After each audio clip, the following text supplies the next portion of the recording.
What is up, guys? Today is Thursday, which means it is Update Thursday on Old School RuneScape. And today we have an update titled Upcoming Changes and Fake XP Drops Improvements. So at the beginning of this update, they talk about a lot of game integrity issues. So at the beginning, they talk about two new issues that they want to discuss with you guys, which I'll go over. They also link to the Protecting Game Integrity news post, also in the update up here. If you just click on it, I'll link it in the description of this video. They go over a bunch of different things that they want to talk about with people, the death mechanics, the duel arena, all these other changes to content down here, which I definitely recommend going through. Or if you watched a friend's video, he talked about it as well. The most loved man on RuneScape YouTube at the moment. But we're going to go over these two new ones because they are two very big ones in my opinion, especially for Iron Men. If you guys really don't care about the Iron Man stuff, you can skip ahead. But I think it's sort of interesting because it may affect regular players as well, because this first one especially, the second one not so much, but the first one may affect you if you guys do God Wars dungeon bossing or corp bossing. So to start off, both of these sort of have to do with how Iron Men will sometimes start killing the Corporal Beast or any of the God Wars dungeon bosses, and they notice that the HP of the boss is already down, so they have no chance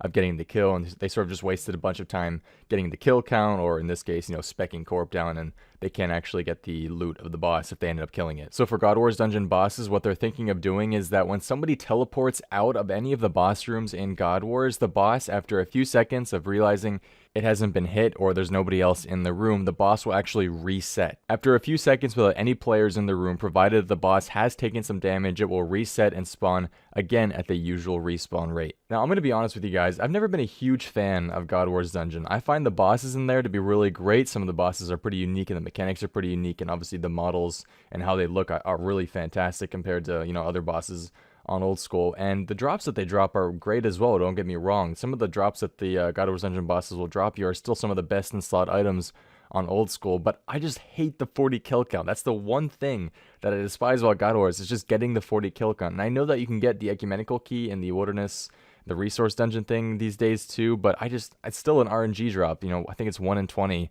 And it's not that high, obviously. Just, I don't know, that's always turned me off. It's just something that I've always found very annoying to get. I know some of you guys are probably in the same boat as me, and some of you guys like getting the 40 kill count, or else you're just thinking, well, if there's no 40 kill count, people will just spam camp these bosses. It's just going to be more of these items coming into the game. But for me personally, it's just one thing that I've always hated about it, but I can understand why it's in the game. It's actually a pretty good question to ask you guys. Has the 40 kill count at God Wars sort of deterred you away from doing God Wars in general, or do you not mind getting it, or has the ecumenical key sort of changed your perspective of God Wars and you don't mind doing it now? Let me know what you think in the comment section below. So this change in general really isn't that big of a deal. The only thing that might be annoying is that if you're doing God Wars and you get to really low HP, one of the bosses to really low HP, and you have to teleport out, and the next time you go there, they're going to be full HP again because they reset.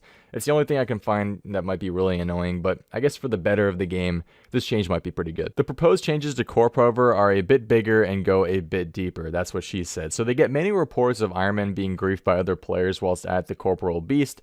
The griefer's intention is to prevent the Iron Men from getting the loot from the Corp Beast. So pretty much what happens is the Iron Men who are doing Corp will spec down Corp for like 15 minutes, and then if one random person comes in there and starts attacking Corp, then the Iron Man can no longer get the drop, and they just wasted like 20 minutes because that griefer is just being, an idiot. So to prevent this from happening in the future, what they're proposing is that they'd like to incorporate a new Corp Beast cave. Yes, you heard it right here, a new Corp Beast cave. Nothing crazy though.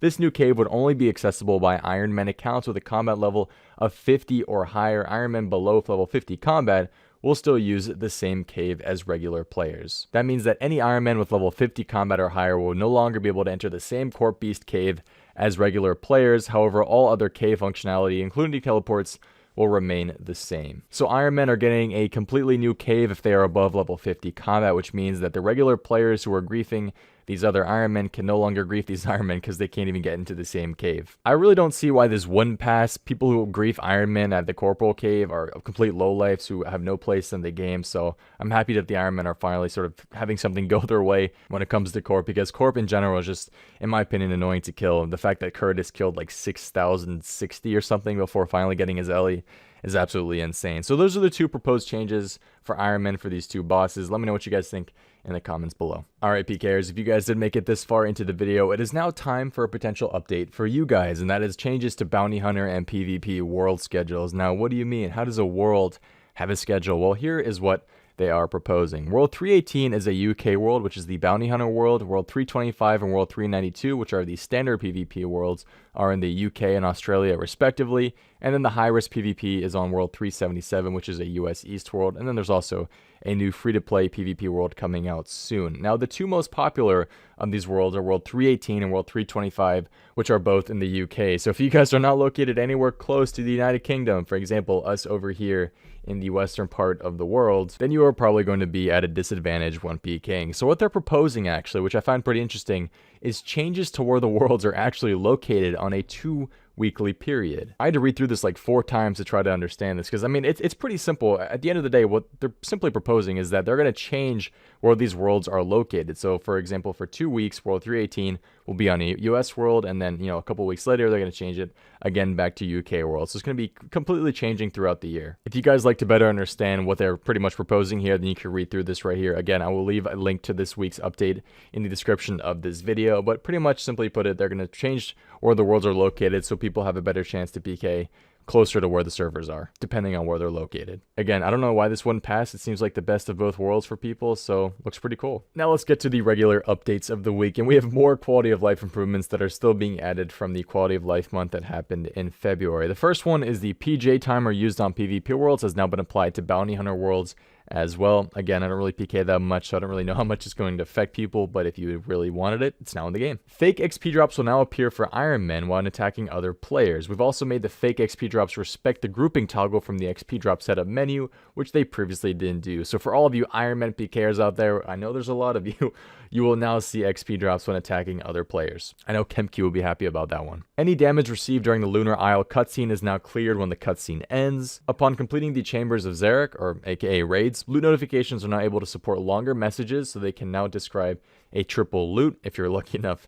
to get that. And finally, using the tip jar in a player-owned house now once again lets the owner know how much was tipped. And the final update today are some changes to the friends and ignore lists on your account. So previously, if you guys had more than 200 entries, so more than 200 friends or more than 200 people on your ignore list, you could not use the sorting buttons on the side panels, and while you were in the client setup screen, when it tried to do the sorting, it would freeze your client while doing so. All of those lists can now be sorted regardless of how long they are, and without causing your client to freeze. They've also added an additional sorting option, allowing you to sort the friends and clan lists according to when the player last changed worlds, which is really random. I don't know why you'd ever want to sort it like that, but you can now see, I guess, the last time a player changed worlds. The old legacy sort options took this into account, so we've now given it an extra sorting button of its own. If you sort the list by something that isn't unique, such as the world number, since many of your friends may have the same world number, the list will take into account the previous sorting option you've chosen. And finally, the friends who are online or on the same world as you will tend to appear nearer to the top of the list for convenience,